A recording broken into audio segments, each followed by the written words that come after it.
All right, so the first thing that we're gonna do is we're gonna do 8 up, 8 down. So this is an accent tap exercise, and before we even play, some things that I wanna talk about. With our rim, we're gonna sit with our pinky on the rim, and we're gonna make sure that our thumb and our index finger are connected. So it's almost as if I take the sticks out of my hand, I can play with that. Make sense? And it's the same in the right hand too. So my thumb is along the back. You'll see some people do this. Some people, like tenor drummers, will stick their thumbs underneath. For us, we're gonna have our thumb on here. And when we bring our sticks out, it's not gonna make any sound at all. Okay, good. Now start with your heels together and your toes apart. What we're gonna do, put your toes together. You're gonna lean forward, you're gonna lean back, you're gonna lean forward, you're gonna lean back and open up.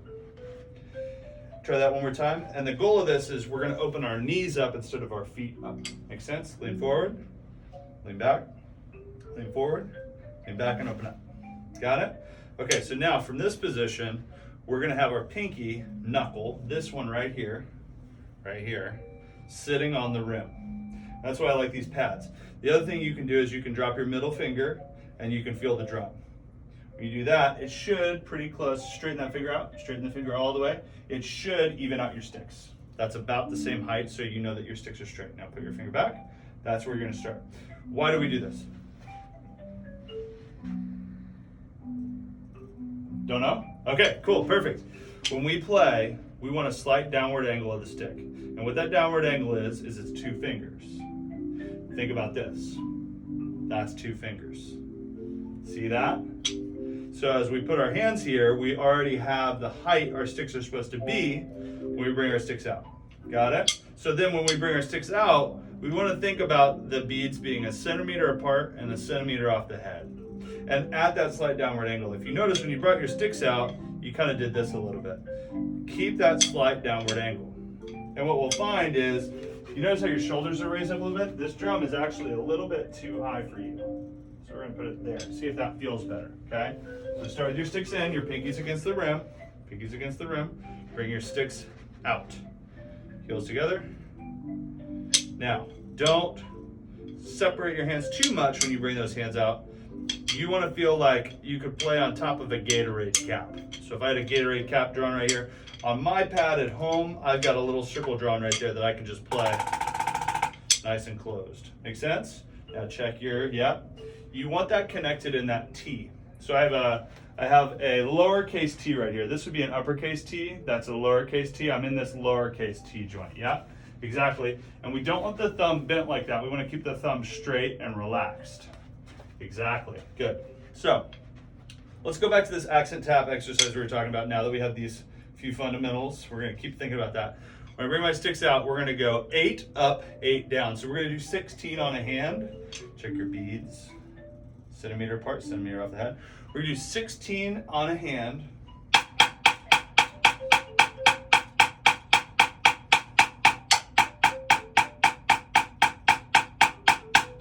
And what we're going to do is we're going to do 8 up, 8 down, 4 up, 4 down, 2 up, 2 down, 1 up, 1 down, but it's going to stay 16 on a hand. So whenever I get to like the 4 up, 4 down,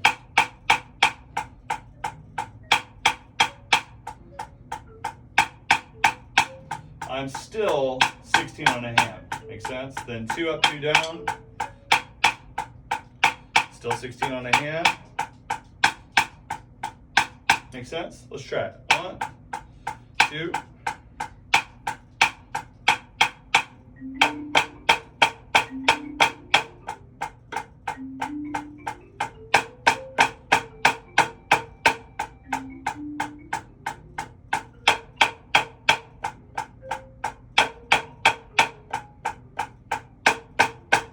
Good again.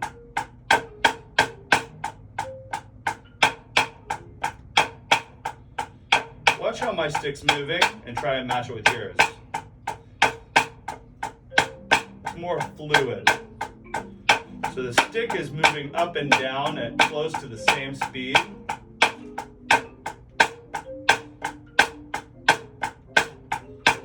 And stop. Okay, so what did you find in terms of timing? And we don't have a metronome. I'm gonna grab a metronome and we're gonna play music to listen to. We could play music. We're gonna use a metronome in this instance. so that we can hear exactly what timing's doing. So do you think that the inner beats or the low notes, do you think those are going to be fast or slow? I think they're going to be fast. Why? The stick has less room to travel. Yes, exactly. Whoa! I gotta, there we go. Now we're good. Okay, so we're gonna set it to the 8th note. And right now the 8th note is set to 176. So,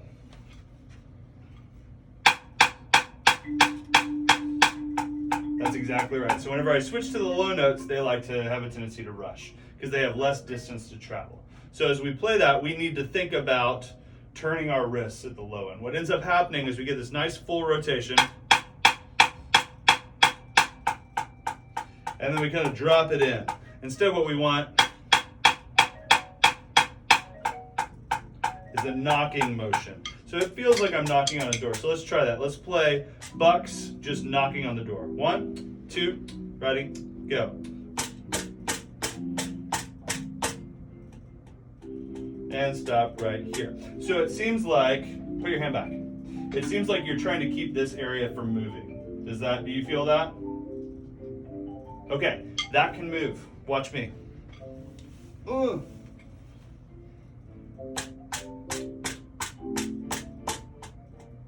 So it's moving a little bit, but it's a natural reaction to the wrist. So the wrist is still going to be the first thing that moves. The elbow joint can move just slightly. What we want to avoid is overusing that shoulder muscle, or that shoulder joint. Does that make sense? Okay, so let's try again with a focus on being relaxed. While we turn that wrist, the arm is allowed to move.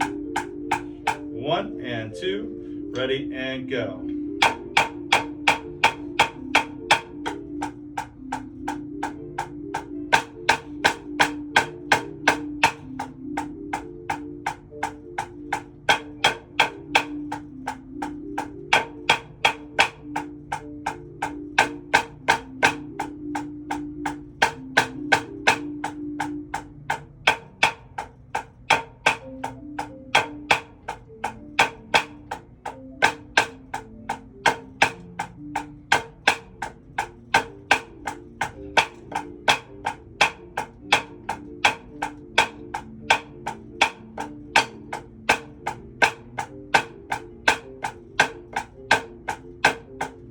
Okay, so much improved. Continue to think about being fluid on the strokes. Like each stroke leads into the next stroke. It's not. Listen to this. You're squeezing the stick a little bit. Listen to this. Which one's louder? The second one. Yeah, when I don't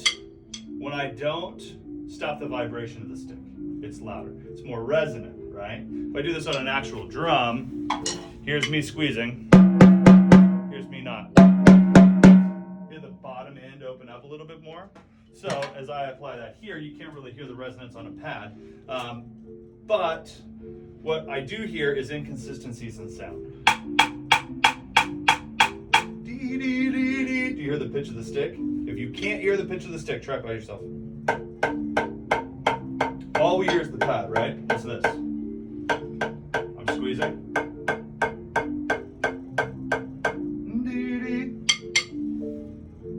Hear the pitch of the stick? Yeah, so.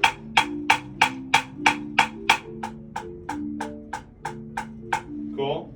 One thing that's cool that you can do is you can listen to the pitch of the stick and you can set the tuner on to a drone. This is where the pitch of the stick is, and you can practice eighths with that.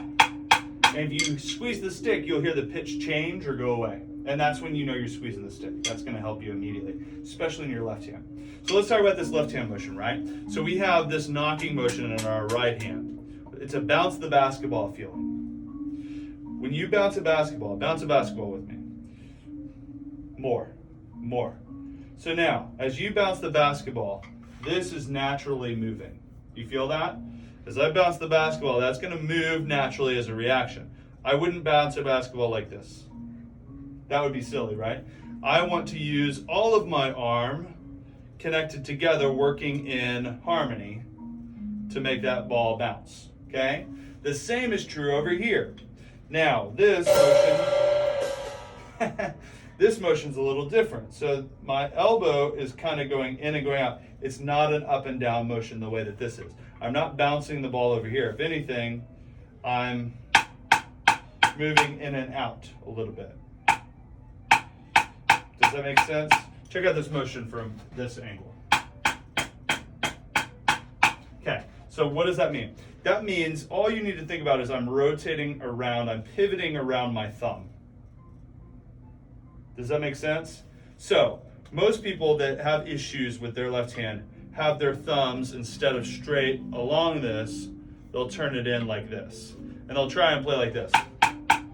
And they'll end up with this angle instead of this angle. You want a nice 90-degree angle, like a corner of a box. That's what you want. So my thumb should also face outward. It is a natural extension of your arm. See that? So that's a good point. Let me take you through this. Okay, so with my left hand, I've got that slight angle, right? If I'm on top of the stick with my thumb, it should be to where if the rain hits, the rain would hit your palm and it would run out. Now think of that in these terms. If my thumb is on top, my palm would never get hit by the rain. Does that make sense? Now, if my hand's here, it's going to collect water, and I don't want that either. So my resting position, my thumb is going to be not completely on top, but it's going to be on top of the stick for sure. And then if I were to think about it raining, it would hit my palm and then it would run out. Does that make sense? Now, the next thing that I want you to think about is these two. We talked about this last time. The index and the ring are going to be across from one another, right? And this is Straight line. It's symmetrical, yes. It's symmetrical. My middle finger, if I were to chop down the middle, it's symmetrical with my index finger and my ring finger. And there's a straight line from my thumb through my index, through the stick, through my ring finger. The middle finger goes along for the ride on top, and then everything else just sits in that nice place. Does that make sense? So, now, going back to the actual approach to playing, this is a turn of the doorknob. Just take the stick out of your hand, and I want you to play the same exercise. Ch, ch, ch, ch, ch, ch, ch, ch, smaller, ch, ch, ch, ch, ch, ch. So what we're going to do is we're going to take that capital or lowercase t, and we're going to play with that. Pop, pop, pop, pop, pop, pop, pop, pop, lower. And it's still a rotation. And I'm not thinking about freezing my forearm. I'm not putting force there. I'm letting it move naturally, just like in my right hand whenever I was bouncing the basketball. 2 and 3 and 4 and 1 and 2, 3 and 4 and something that both of us are struggling with right now is we have to make sure our left shoulder doesn't drop down to make that happen. We have to keep our shoulders balanced. And rather than thinking about raising your left shoulder, I want you to think about dropping your right shoulder. Keep this shoulder relaxed and low, and that'll fix that shoulder. Does that make sense? Cool. So let's worry about just the left, and we're going to do a trick. Fix your shoulders and put your right stick here. Okay? This right stick is going to act as a guard that's going to keep us from raising our left hand. So we're going to rotate around that thumb. 1, 2, 3, 4, 5, 6, 7, 8. 1, 2, 3, 4, 5, 6, 7. A little faster too. Ready? And stop right here. So one issue that we've got is that thumb is starting to separate. Keep that thumb straight. Yeah. So it's not going to be here. It's going to be back a little further than that. Yeah, exactly. Not on the knuckle. It's between the two. It's between the two knuckles. Make sense? Like right here. I mean right here. Yes, exactly. Got it? Okay, so let's go back to our exercise. We'll turn the metronome back on. Now, as you mark time, I love that you're trying to mark time. There's two things. Our heels have to be together, and the whole foot has to come off the ground. Whole foot must come off the ground. Yeah, exactly. Not just the heels. Not just the heels.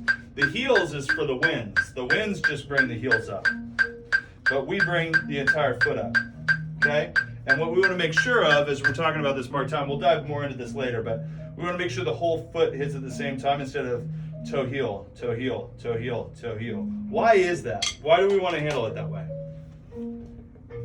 If it's toe heel, then it sounds more like a flat. Exactly. It's really hard to tell exactly where the beat is if we're going toe heel, toe heel, toe heel. So instead we want to go chut, chut, chut, chut. You want to think about wearing tap shoes. If you were wearing tap shoes, then it would just go clack, clack, clack, clack, instead of chut, kada, kada. Exactly. Make sense? Killer. All right, dude. You're so smart. Get that pinky on the rim before we start. Good. And then that's sitting on the cuticle. All right, let's go ahead and play. 1, 2, 1, 2, ready, and. Nice and fluid, bouncing the basketball. Yeah. Don't squeeze.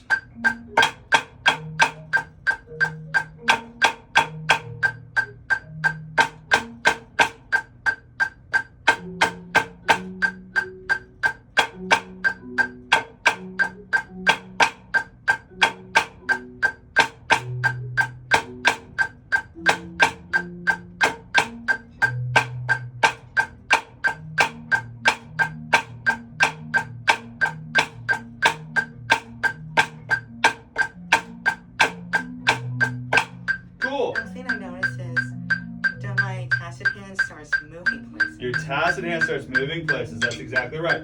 So how do you fix that? How do we keep that from happening?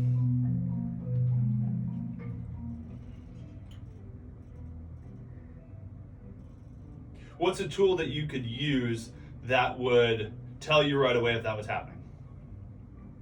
Looking down. Looking down, that's one option. We don't necessarily want to get in that habit. We want to keep our head up. That's a good habit for us to get into so that when we're in the drum line, we don't get in the habit of looking down. So if I want to look up, what's a tool that I could use if I was looking up? Mirror. Mirror, there it is. You should drum in front of a mirror all the time.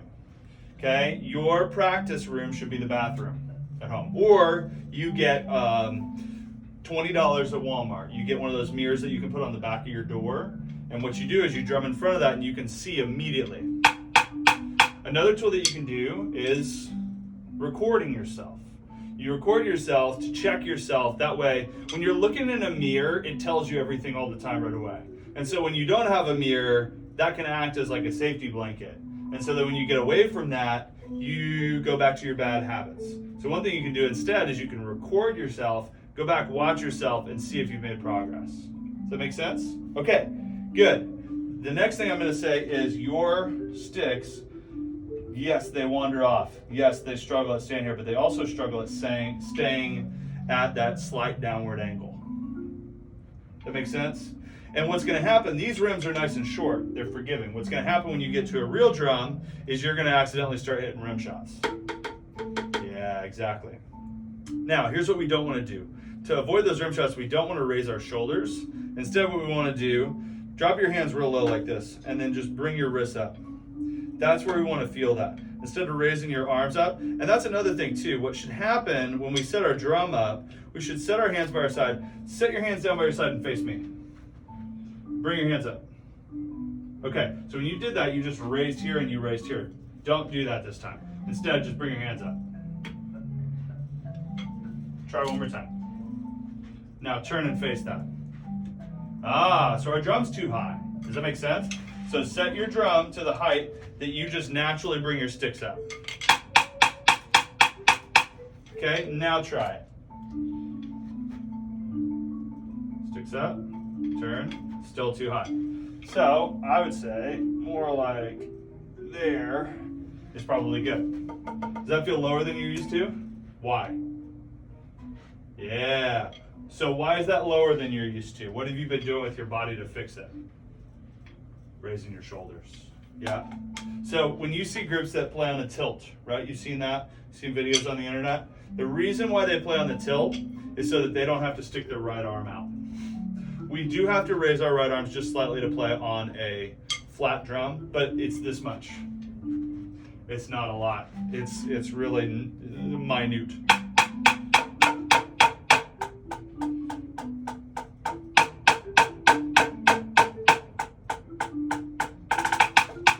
Cool. All right, dude. So bucks. That is going to help you with your accents and your taps. Your goal is to go back and watch this video and look at the fluidity of it. Look, does my stroke look like it's in constant motion? Check this out. Whenever I throw a stick in the air, where does the stick stop? Where does the stick stop? No, I don't mean in my hand. At what point does the stick stop moving? It stops whenever it reaches the very top, and it stops when it hits my hand. In between there, it never stops. So as I play, there's one spot where it stops up here, and then there's one spot that it stops down there. My goal is to make that time that it stops be as minimal as possible. So I could do this. I could also do this. That's stopping down longer. That's the issue you're running into. So you need to think about getting the stick up faster. And it's the same down here. Get the stick up a little faster. Does that make sense? Let's talk about the next exercise that's going to help you with this. We're going to do a drumline exercise that you're used to hearing from the fall, where we do a bar of crescendo.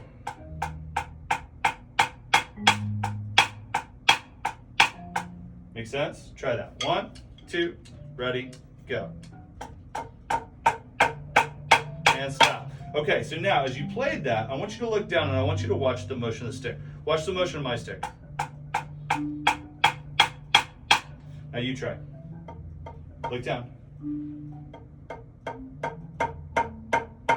Do you feel yourself stop the stick down? Instead, let it rebound evenly. So basically, you want to hold on to the stick less. Pull the stick out of my hand. That's how much I'm holding on. At any given time, I'm barely holding on to the stick. Instead, what's making the volume is the speed of my stick.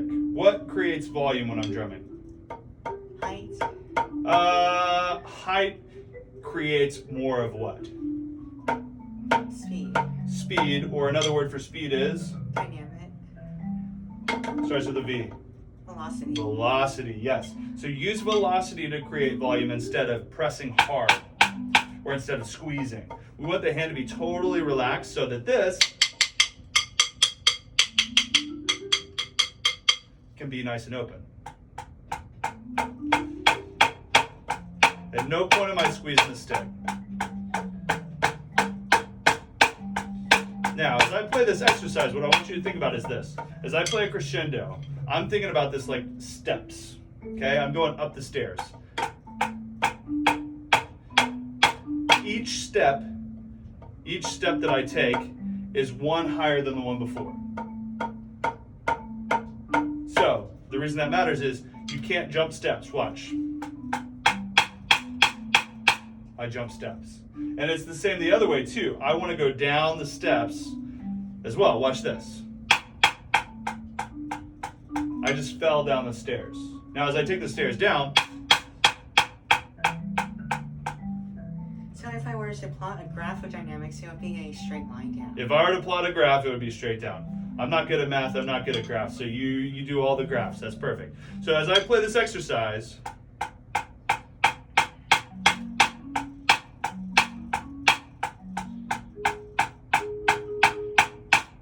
every step, take that much, okay? We'll do it with the metronome. 1, 2, up.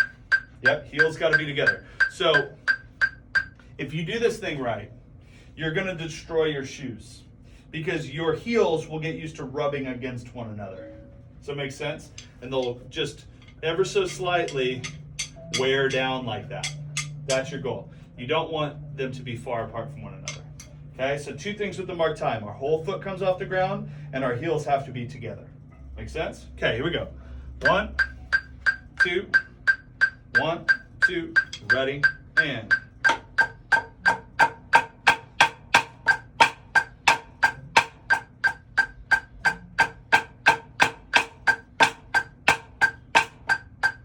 2, again, and go.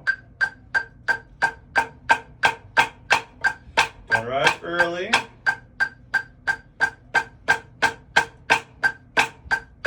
Stop right here. Okay, so you just squeeze the stick to stop the stick down. The goal of this exercise is to keep you from squeezing the accent. 1 and 2 and 3 and 4, relaxing. So the way that I stop the stick down is just by pure weight of my arm. My arm weighs more than this stick does, right? So as I drop my stick, all I have to do is leave my hand there and not move it. I don't have to squeeze the stick.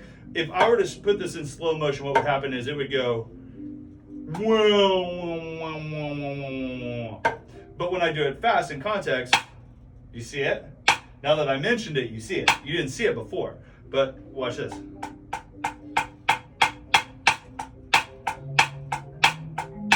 Make sense? That's what you're going to feel instead of squeezing the stick. What you don't want to feel is you don't want to feel this clutch into your palm like that. Instead, this is just going to kind of stay here the whole time. Your flesh is going to stay on the stick, but it's going to stay relaxed so that I can pull the stick out at any time. Got it? Okay, so let's try again. Metronomes in. 1, 2, heels together. 2, ready, and. Make sure you take all the steps, climb the stairs evenly, don't squeeze on the way down. Again.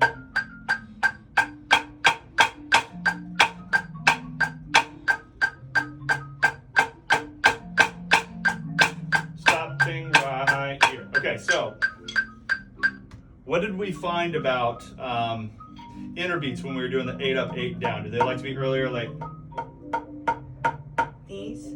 Inner beats, low notes. Do they like to be early or late? Early. Fast or slow? Early. Early. And the same is true here. So we have to make sure that we're still turning our wrist. Remember how we did that knocking exercise earlier? So, same thing. Now, the first thing that wants to move is the front of your knuckle, not your wrist. So I just saw you do this a little bit. Instead, the first thing that moves is the knuckle. Knuckle, knuckle, knuckle, knuckle. I'm still bouncing the basketball. This is still moving as a natural reaction to my wrist, but it's not this. That's a different technique sometimes we use on drum set, like on the hi-hat. Like if I was on a hi-hat, I'd be like this. But on a marching snare where I'm at right now, I'm like this. Makes sense? Everything's nice and relaxed. Okay, let's try the exercise again. 1, 2, 1, 2, ready, and. Don't squeeze the stick here, and. Take all the stairs. Don't be early on the inner beat. Same thing.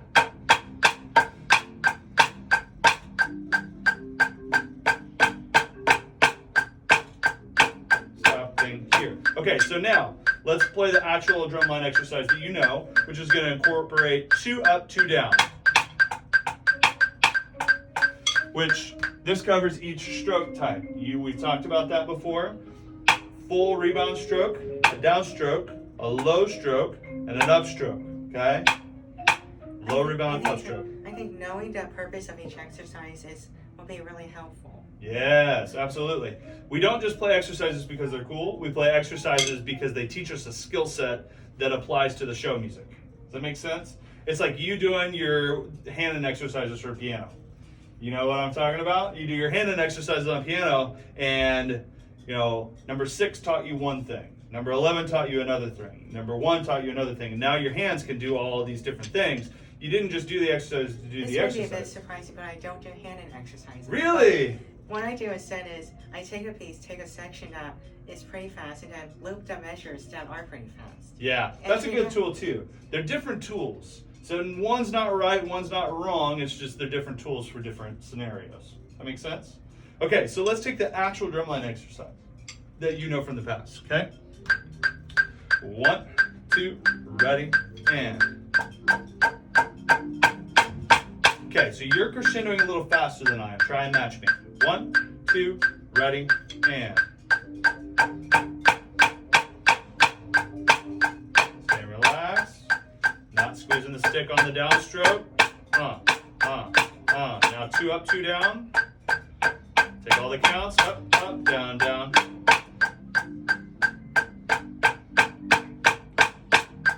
Keep going. So now we got the decrescendo, hit all the stairs. Up, up. Take all the stairs down. See how you're decrescendoing a little fast?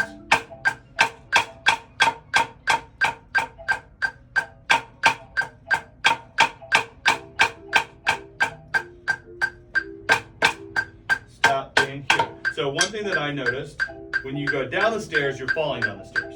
What I mean by that is, watch this. So take all the counts.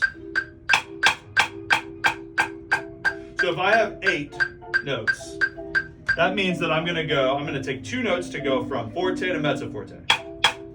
Okay, that's mezzo forte. Then I'm going to take 2 counts to go from mezzo forte to mezzo piano. Then I'm going to take 2 counts to go from mezzo piano down to piano. So then put all that together, I arrived at piano.